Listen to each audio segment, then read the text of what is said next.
চলো আজ বাঁধাকপি দিয়ে মায়ের হাতের একটি রেসিপি তোমাদের সাথে শেয়ার করতে যাচ্ছি, যেটা আমরা খুবই খেতাম। তো ভিডিওটা আজ এখান থেকেই শুরু করছি। রেসিপিটা কিন্তু একটু অন্যরকম। রান্না করতে যাচ্ছি বাঁধাকপির ডালনা। তার জন্য কিন্তু বড় বাঁধাকপি নয়, ছোট সাইজের বাঁধাকপি নেব। বুঝতেই পারবে কেন ছোট সাইজের বাঁধাকপি চাই। বাঁধাকপিটি মাঝখান থেকে কেটে কিন্তু আমাদের একদম পাতলা নয়, একদম মোটা নয়, একটু পুরু টাইপের কিন্তু স্লাইস করে নেব। এই বাঁধাকপির পিসগুলোকে কিন্তু আমাদের ভাজতে হবে, তার জন্যই বলেছি ছোট সাইজের নেব, বেশি বড় হলে ভাজতেও অসুবিধে হয়ে যায়। 4 ভাগে কাটবার পর কিন্তু এভাবে স্লাইস করে নেব। দেখতে মাঝখানে শক্ত অংশটি যেন থাকে, তাতে কিন্তু বাঁধাকপিগুলো খুলে যাবে না, আটকে থাকবে। এবার এই কেটে রাখা বাঁধাকপির টুকরোগুলো লবণ জলে, গরম জলে 3 থেকে 4 মিনিট একটু ব্লাঞ্চ করে নেব। জাস্ট একটু ভাপিয়ে নিচ্ছি, পুরোপুরি সেদ্ধ করছি না কিন্তু, একদম খুব সেদ্ধ করব না কিন্তু, জাস্ট একটুখানি মিনিট 2-1-এর জন্য একটুখানি ভাপিয়ে নিচ্ছি, জাস্ট একটু নরম হয়ে যাওয়ার জন্য। জল থেকে তুলে বাঁধাকপির টুকরোগুলোকে এবার ঠান্ডা হতে দিচ্ছি। এবার আমরা একটা ব্যাটার বানিয়ে নেব চালের গুঁড়ো দিয়ে। খুবই পাতলা একটা ব্যাটার বানাবো কিন্তু। ব্যাটার কিন্তু খুব একটা পাতলা বানাবো নয়, ঘনও নয়, কিন্তু মাঝামাঝি কনসিস্টেন্সি। তার জন্য নিচ্ছি 1.5 টেবিল চামচ চালের গুঁড়ো, সামান্য হলুদ আর লবণ। এবার জল দিয়ে ভালো করে মিশিয়ে ব্যাটারটি বানিয়ে নেব। চালের গুঁড়ো কিন্তু জল টেনে নেবে, তাই ব্যাটারে কিন্তু কনসিস্টেন্সি আরেকটু ঠিক হয়ে যাবে এরপর। এদিকে একটি প্যানে 2 টেবিল চামচ তেল গরম করে নিচ্ছি। তেল গরম হতে হবে কিন্তু খুব ভালোভাবে। এদিকে দেখতে পাচ্ছ চাল কিন্তু জল টেনে নিয়ে ব্যাটারটা কিন্তু একটু ঠিক করে দিয়েছে। এবার এই ব্যাটারে জাস্ট ব্লাঞ্চ করে রেখেছিলাম যে বাঁধাকপির টুকরোগুলো ভালো করে ডিপ করে নিয়ে এপিট ওপিট 2 পিঠ কিন্তু ভেজে নেব।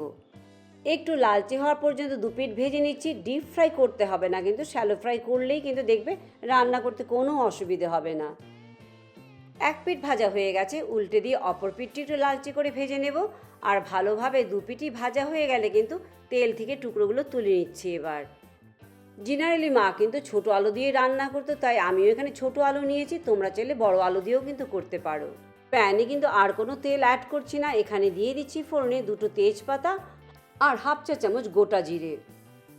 সামান্য ভেজে দিয়ে দিচ্ছি কেটে রাখা আলুর টুকরোগুলো, দিয়ে কিন্তু মিনিট 2 একটু ভেজে নেব। এবার দিচ্ছি এতে 1 চা চামচের আদা বাটা আর 1.5 চা চামচের টমেটো পিউরি। দিচ্ছি হাফ চা চামচ হলুদ গুঁড়ো, হাফ চা চামচ লাল লঙ্কার গুঁড়ো আর 1 চা চামচ জিরে গুঁড়ো। যেহেতু অনেক তেল দিয়ে রান্না করছি না, তাই তেল কম আছে বলে সামান্য জল দিয়ে দিলাম, যাতে মশলা পুড়িয়ে না যায়। দিচ্ছি স্বাদ অনুযায়ী লবণ, দিয়ে ভালো করে কষিয়ে নিতে হবে যতক্ষণ না পর্যন্ত মশলা ভালোভাবে কষানো হয়ে যায়, তেল ছাড়তে শুরু করে। আমার কাছে আজ টমেটো ছিল না, তাই কিন্তু টমেটো পিউরি ব্যবহার করেছি। তোমাদের কাছে টমেটো বাড়িতে থাকলে মিডিয়াম সাইজের টমেটো কেটে দিয়েই কিন্তু রান্না করতে পারবে। মশলা ভালোভাবে কষানো হয়ে গেছে। এবার যে বাঁধাকপি সেদ্ধ করেছিলাম সেই জলটুকু ফেলে না দিয়ে এখানে দিয়ে দিচ্ছি, আর দিচ্ছি বড় গ্লাসের 1 গ্লাস জল। সব কিছু এবার ভালোভাবে মিশিয়ে গ্যাসের আজ হাইতে রেখে কিন্তু ভালো করে ফুটতে দেবো ঝোল। ঝোল ভালোভাবে ফুটে উঠলে ভেজে রাখা যে বাঁধাকপির টুকরোগুলোকে তুলে রেখেছিলাম সেগুলো একে একে দিয়ে ঢাকা দিয়ে মিডিয়াম আঁচে কিন্তু 2 মিনিট কিন্তু রান্না করব। বাঁধাকপি ভাপিয়ে নেওয়াতে আর ভাজাতে কিন্তু অনেকটা সেদ্ধ হয়ে গেছে অলরেডি। ঢাকা দিয়ে কিন্তু অনেকক্ষণ রান্না করব না, কারণ বাঁধাকপিটা তো পুরোপুরি সেদ্ধ হয়নি না। সেদ্ধ হওয়ার জন্য মিনিট 2-এর জন্য ঢাকা দিয়ে 1 পিঠ রান্না করে আবার উল্টে দিয়ে অপর পিঠটিও কিন্তু মিনিট 2 একটু রান্না করে নেব। তাতেই কিন্তু বাঁধাকপিগুলো ভালোভাবে সেদ্ধ হয়ে যাবে। রান্না করতে করতে ঝোলও কিন্তু অনেকটা শুকিয়ে এসছে, আর চালের গুঁড়ো দিয়ে কোটিং বানিয়েছিলাম ব্যাটারটি, তাতেও কিন্তু অনেকটা কিন্তু ঝোল টেনে যায়।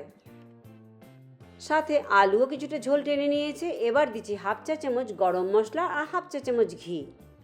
সব কিছু এবার ভালোভাবে আলতো হাতে মিশিয়ে নিচ্ছি। মিশিয়ে নিয়ে কিন্তু গ্যাস বন্ধ করে দেব। তৈরি হয়ে গেল আমাদের বাঁধাকপির ডালনা। ভাত, রুটি, পোলাও, পরাঠা সব কিছুর সাথে কিন্তু খেতে ভালো লাগবে। একটু অন্যরকম যদি রান্না করতে চাও তবে এই রেসিপিটি বলবো নিশ্চয়ই ট্রাই করো। পেঁয়াজ রসুন ছাড়া যে কোনো নিরামিষের দিন কিন্তু রান্না করে খেতে পারো। তা আজ ভিডিওটি এখানেই শেষ করছি। লাইক, শেয়ার, সাবস্ক্রাইব করতে একদম ভুলো না। পরে আবার অন্য কোনো ভিডিও নিয়ে তোমাদের কাছে চলে আসবো। সবাই ভালো থেকো, চলো বাই বাই।